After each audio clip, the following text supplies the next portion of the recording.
Hey, valuables. Thank you so much for all the love and support that I got from my friends, and I appreciate you guys so much.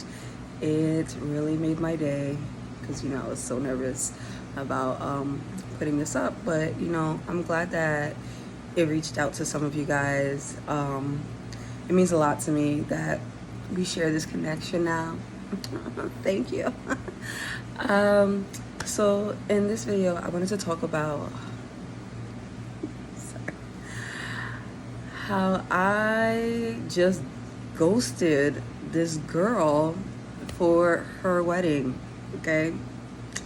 No, like, she wasn't my girl or anything. We just met at college, and what I said in the last video is that sometimes you have to be okay with the kind of people that are in your life, or just let them go. This is one of those situations. Of course I feel bad about it, but sometimes you just gotta do what is best for you and your mental health. And if it's not fitting your life, it's okay to cut it off and dip. So what happened was, in college we were taking a self-defense class. So I met her and another girl, and we became cool or whatever. Me and this girl, I'm gonna call her Wanda, we started hanging out, and she told me that she was getting married or whatever, and that she's gonna have like 8 bridesmaids. And I was like, oh, that's so cool, right? And then she told me that one of her bridesmaids was in I think the Air Force or something like that. So it was like, I felt like she was kind of hinting, and I was just kind of like, I didn't acknowledge it. So when we were talking again, she brought it up again, this time face to face. And I'm like, crap, that she needed another bridesmaid because her friend couldn't make it. And hey, would you like to be one of my bridesmaids? And in my mind, I'm thinking, shouldn't that be like a position that is safe for someone you know really well, that knows your relationship really, really well, not just some random person that you met like 2-3 months ago? That's my mindset, right? And I said yes. I didn't want to say yes because I already knew what was gonna happen. But I just have, anxiety, and sometimes you just become what they call a people pleaser. It's hard to say no, but it's okay to say no when you feel uncomfortable. Just say no, because then you're put in situations that you don't want to be in, So I'm sorry I'm laughing. Wow. So, I started hanging out with her and one of her other bridesmaids, and we would go downtown, like three or 4 times, bare minimum, or whatever. So we just, the first time I went with her and her friend, we were walking around and to a thrift shop. We went to a thrift shop, right? And this elderly woman was being so nasty, right? And we're just over here trying to shop, buy a little $5 scarves and shirts or whatever. And this lady was nasty to Wanda. And so Wanda was nasty back. And I'm just here like, oh crap, what have I gotten myself into, So the old lady starts walking off, and she's still going off, and she says something about Wanda's mother, and Wanda got so upset that she took a shoe and she threw it. She threw it over the aisle, and all I heard was the old lady yell like, "Oh my God, she tried to hit me! She tried to hit me!" And I was just like, oh fuck, because who wants to be in that kind of situation where you can get in trouble with the police, not me. I ain't going to jail for nobody. So I'm like, oh crap. And then, we ended up leaving the store after we bought whatever it is we wanted, because I believe the cashier ended up kicking out the old lady because she was making a scene or whatever. We actually ran upstairs so that way they couldn't find us. And we came back or whatever. And then, another thing was that she was a smoker. She like, okay, you guys want to smoke weed? That's cool, smoke weed, but not around me, because I'm not into that. I tried it wasn't for me. And yeah, my asthma, the way my asthma works, I like to breathe, so smoke kills me. So another time I met up with her, and I think we were supposed to go over dresses or something like that, right? So I'm walking with her, whatever, and I'm thinking like, okay, I'm gonna go straight home. And that's not what happened. What happened is that she walked me to her house, and I was just like, what am I doing here? Because I don't know the area or whatever. So I'm like, crap again, because it's like, I like to be home, I don't like to be outside. And I took the time to go from the Bronx all the way down to Manhattan, and I was just like, by the time I get home, I'm gonna be tired. I got work the next day or whatever, right? So, we ended up talking or whatever. We were talking about life stuff or whatever. I met her cat. The cat was adorable. And another thing is that she does the same job I do. Okay. This is when I started to get a little annoyed, right? Because you ever get that feeling that people only talk to you because they want something from you? Like, really, like, they want something from you. It's not about, a giving and taking kind of relationship. Even friendships can be a give and take kind of relationship. So she would always talk to me about her job, and ask me for advice or what she can do for her job, and I'm like, that's the only time you hit me up, is to talk about either you or get some information about your job. So I started to get a little annoyed about it, because what the heck, man. So eventually, after like an hour and a half, she finally walked me to the train station, and it was dark. Okay, and I was just like, where the hell am I? Because it's dark. So the next time I saw her, I think we went to her mother's house, where I met some of the other bridesmaids, and it was I believe it was her cousin. Her cousin was being a little rude and standoffish, one of those bougie people who feel like, even though I'm from the hood, even though I live in the Bronx, I actually live in Yonkers. That's how she was talking, and I was just looking at her like, okay,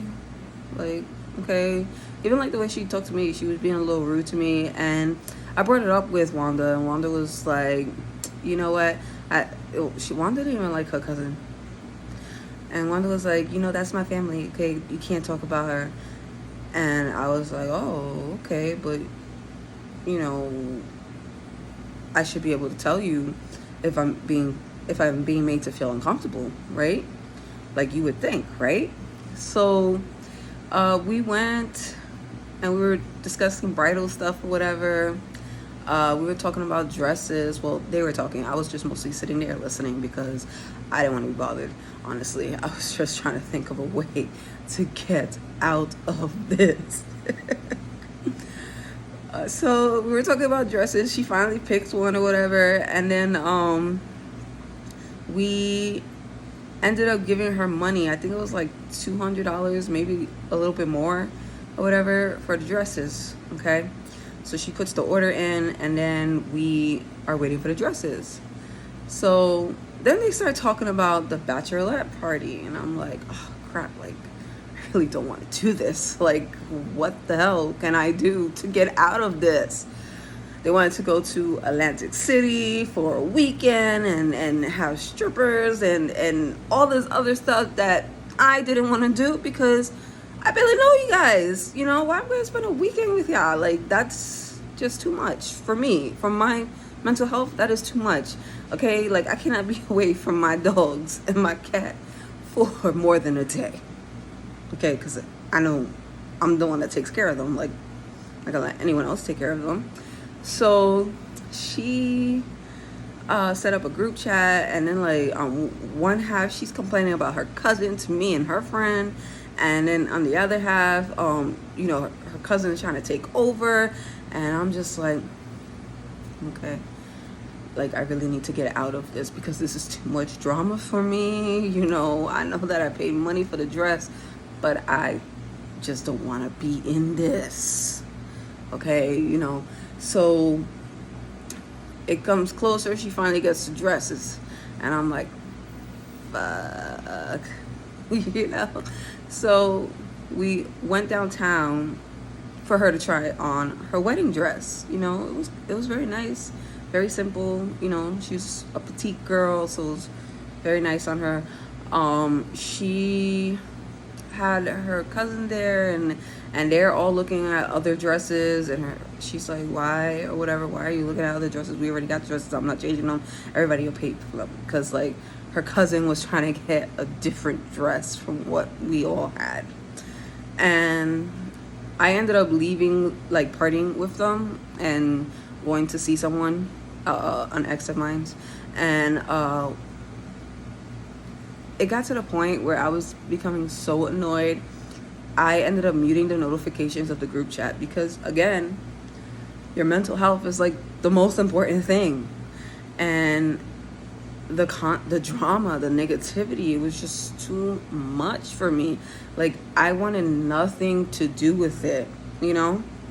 So I ended up sending her a text like, hey, you know, I just can't be a part of your wedding. I don't want to be a bridesmaid.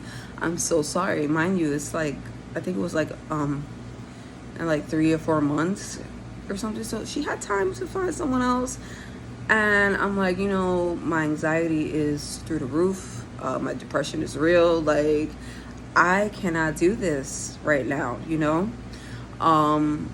She ended up calling me, and then she's like, oh, please, please, please, Tiffany, please. And I'm like, I just don't want to do this. And then she started to make the conversation about her. Like, she wasn't acknowledging what I felt. You know, that's how I took it. She was just there. And I'm just like, okay.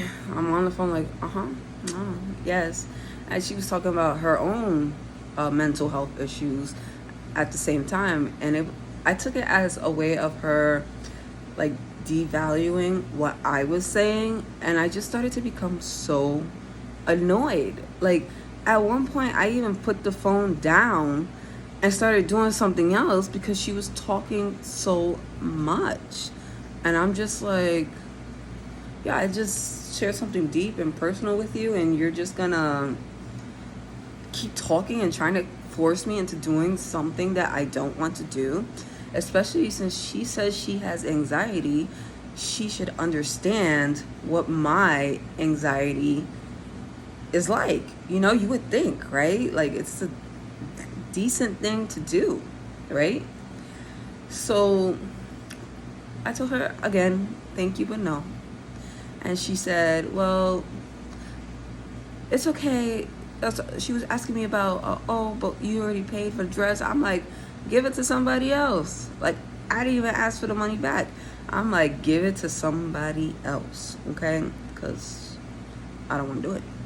So she's like, oh, okay, but you can still come.